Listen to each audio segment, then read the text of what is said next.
చెప్పాను ఫస్ట్. ఈరోజు మా నాన్నగారు లేరు, స్వర్గస్థులయ్యారు. మా నాన్నకి మా అమ్మకి 2003లో చెప్పారు, అమ్మ నేను ఒకరోజు పాలిటిక్స్కి వెళ్తాను. మా అమ్మయ్య మా నాన్నకి నచ్చలన్నమాట. శుభ్రమైన కెరీర్ పెట్టుకొని పిచ్చేంట్రా నీగానే. కానీ నేను చెప్పలేకపోయినా ఆ రోజున. నేను సినిమాలని దృష్టిలో పెట్టుకొని ఎదగలేదు, సమాజాన్ని దేశాన్ని దృష్టిలో పెట్టుకుని ఎదిగాను. సినిమా నాకు ఉపకరణం అయింది కానీ సినిమా నా జీవితం కాలం. చెప్పలేకపోయినా ఆ రోజున. నన్ను చాలామంది, మీరు అందరికీ నాకు గద్దరన్న ఎలా పరిచయం అనుకుంటున్నారు మీరు?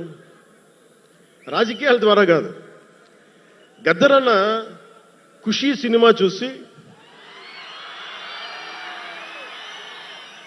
మా అన్నయ్య గారిని పట్టుకొని మా అన్నయ్య గారి దగ్గరికి వచ్చి, మా పెద్దన్నయ్య గారి దగ్గరికి వచ్చి, మీ తమ్ముడిని కలవాల్సిందే నేను. మా అన్నయ్య ఫోన్ చేశారు, అని నేను గద్దర్ గారు కలుస్తారంటారా. నాకు గద్దర్ గారంటే ఇష్టం చిన్నప్పటి నుంచి, మా నాగబాబు గారి దయ వల్ల. సరే కలిస్తే ఆయన ఎంత క్షుణ్ణంగా ఆయన పరిస్థితి చెప్పాడంటే, అది నువ్వు దేశం కోసం సమాజం కోసం ఆలోచించేవాడివి. నీ ఏ మేరా జహా అనే పాటలో నువ్వు భరతమాతని సంఖ్యలలో బంధించి పెట్టావు కదా, నీ భావం నాకు అర్థమైందిరా అన్నాడు. నువ్వంటే నాకు ఇష్టం రా తమ్మి అని చెప్పి ఆ రోజు నుంచి మాకు స్నేహం. అది నాకు అన్నా తమ్ముడు బంధమైందని ఆయన చనిపోయేలోపు. అలాగే 2006లో నేను విపరీతంగా ఒక పిహెచ్డి కోసం, ఒక స్కాలర్ ఎలా చదువుతాడో పుస్తకాల మధ్యలో సినిమాలు చేశాను. అందుకే నా సినిమాలు మీకు నచ్చుండకపోవచ్చు ఆ రోజున. కానీ నా జ్వలనాన్ని ఎక్కడో ఢిల్లీలో కూర్చొని ఒకళ్ళు, ఢిల్లీ యూనివర్సిటీలో పనిచేసే ఒక ప్రొఫెసర్, ప్రకాశం జిల్లాకు చెందిన వ్యక్తి, నాకు తెలియదు ఆయన ప్రకాశం జిల్లా వ్యక్తి. నా రోజున ఆయన వచ్చి మిమ్మల్ని కలవాలని చెప్పి ఒక నెల రోజులు నా వెంట పడితే ఆయన కలిశారు. ఆయన వచ్చి నన్ను ఒకే ఒక మాట అడిగారు 2006లో, మీరు రాజకీయాల్లోకి వస్తారా? బహుజన సిద్ధాంతం మేము ముందుకెళ్తాం. చాలామంది అడిగి నన్ను పంపించారు, మీరు సంసిద్ధం అంటే నేను మాట్లాడతాను, నేను కదుపుతానంటే. ఆ రోజున నాకు ఇంకా మెచ్యూరిటీ లేదు. ఒక కుటుంబాన్ని నడపడానికే చాలా శ్రమ పడాలి. ఒక కుటుంబాన్ని ఏకతాటిపైన తీసుకురావాలంటే నేను కష్టపడాలి. ఒక సినిమా చేయాలంటే నేను ఇంత కష్టపడాలి. ఇన్ని కోట్ల మందికి సంబంధించిన జీవితాన్ని ఒక భావంతో కట్టిపడేయాలంటే నాకు ఇంకా అంత మెచ్యూరిటీ లేదు. మెచ్యూరిటీ వచ్చిన రోజున మీకు తెలియజేస్తానని చెప్పాను. ఆ వ్యక్తి అప్పటి నుంచి ఇప్పటి దాకా అరుదుగా అప్పుడప్పుడు కలుస్తూ ఉంటాను.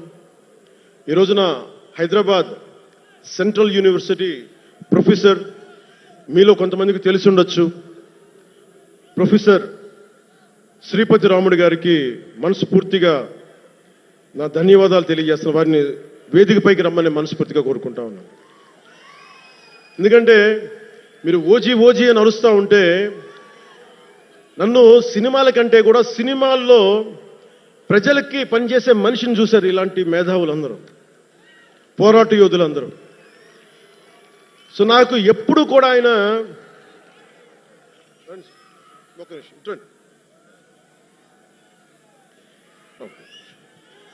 ప్రొఫెసర్ గారు మన జనసేన పార్టీ కాదు, ఆయన ప్రొఫెసరే. బహుజన సిద్ధాంతాల కోసం, అంబేద్కర్ ఆశయాల కోసం, అణగారిన వర్గాల కోసం నిలబడ్డ వ్యక్తి. ఆయన చాలామంది విద్యార్థుల్ని పిహెచ్డీలకి సిద్ధం చేసే వ్యక్తి. మన దగ్గరున్న బేతపూడి విజయ్ కుమార్ గారు కూడా ఆయన శిష్యుడే. ఇలాంటి శిష్యులు ఎంతమంది తయారు చేసి ఆయన జనసేన ఎప్పుడు నాకు అండగా ఉంటారు. ఓడిపోయినా నిలబడ్డా ఎప్పుడైనా సరే నమ్మకం ఏంటంటే మీరు ఉండాలి, మీరు రాణించాలని నిరంతరం తప్పించే శ్రీపతి రాముడు గారికి నేను ఇవ్వగలిగేది ఒకటే, నా గుండెల నుంచి ప్రేమ ఇవ్వగలను.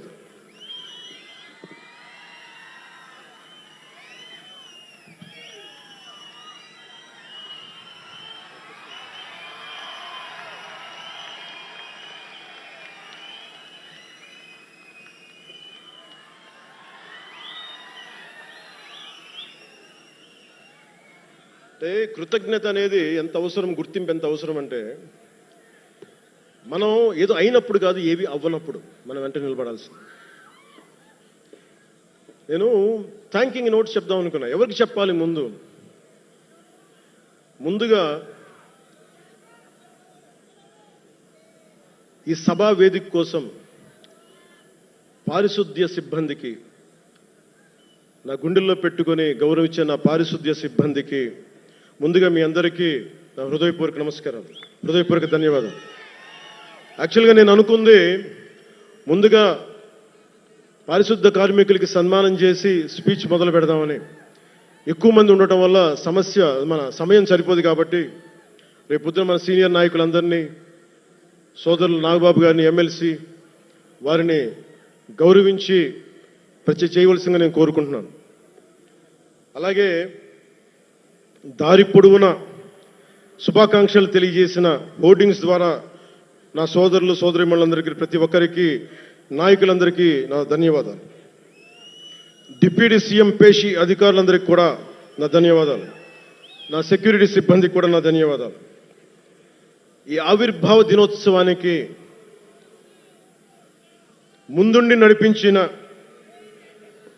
గౌరవ సివిల్ సప్లైస్ మంత్రి, Janasena political affairs committee chairman, నన్ను కాలానికి నా పరీక్షలు పెట్టి కానీ ఒకసారి నిర్ణయం తీసుకున్న తర్వాత ఓడిపోయినా కానీ వెన్నంటే నిలబడ్డ నా సోదరుడు, పిఎస్సి చైర్మన్, గౌరవ సివిల్ సప్లైస్ మంత్రి శ్రీ నాదెండ్ల మనోహర్ గారికి నా హృదయపూర్వక ధన్యవాదాలు.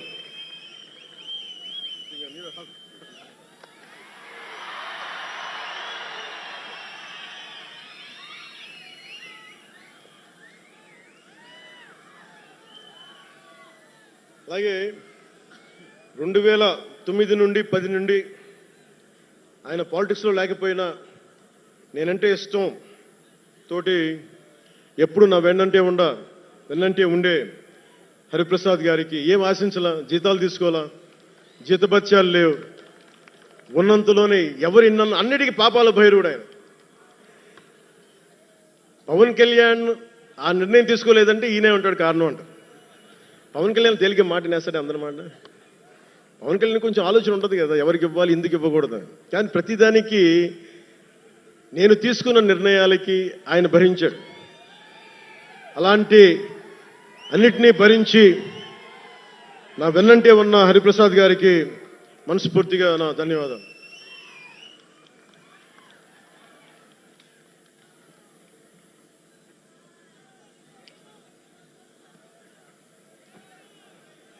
అలాగే అన్ని కమిటీల సభ్యులందరికీ పేరు పేరున, కేకే గారికి,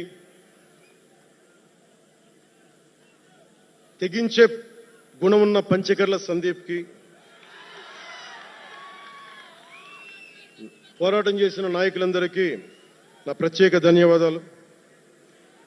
సోషల్ మీడియా సిబ్బందికి, స్టేజ్ కల్చరల్ ఆర్టిస్టులందరికీ, ఫుడ్ సప్లయర్స్ అందరికీ, దాతలకి, డాక్టర్స్ టీమ్కి, ప్రతి ఒక్కరికి నా హృదయపూర్వక నమస్కారాలు. ఇందాక ఆ పైన హెలికాప్టర్లో వస్తుంటే చాలామంది ఫోటోగ్రాఫ్స్ కనిపించినాయి. ముఖ్యంగా తెలుగు సినిమా హీరోలు, సూపర్ స్టార్స్ ఫొటోస్, ప్రభాస్ గారిది,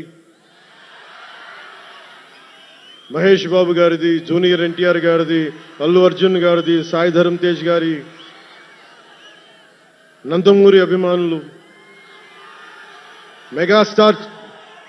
మెగాస్టార్ చిరంజీవి గారి అభిమానులకి, మెగాస్టార్ తనయులు, గేమ్ చేంజర్ రామ్ చరణ్ గారి అభిమానులు, తెలుగు హీరోయిన్లు, ప్రతి నటుల, అందరి హీరోల అభిమానులు, మీ అందరికీ కూడా నా ప్రత్యేక నమస్కారాలు, ధన్యవాదాలు. అలాగే పవన్ కళ్యాణ్ అభిమానులకు కూడా నా హృదయపూర్వక నమస్కారం.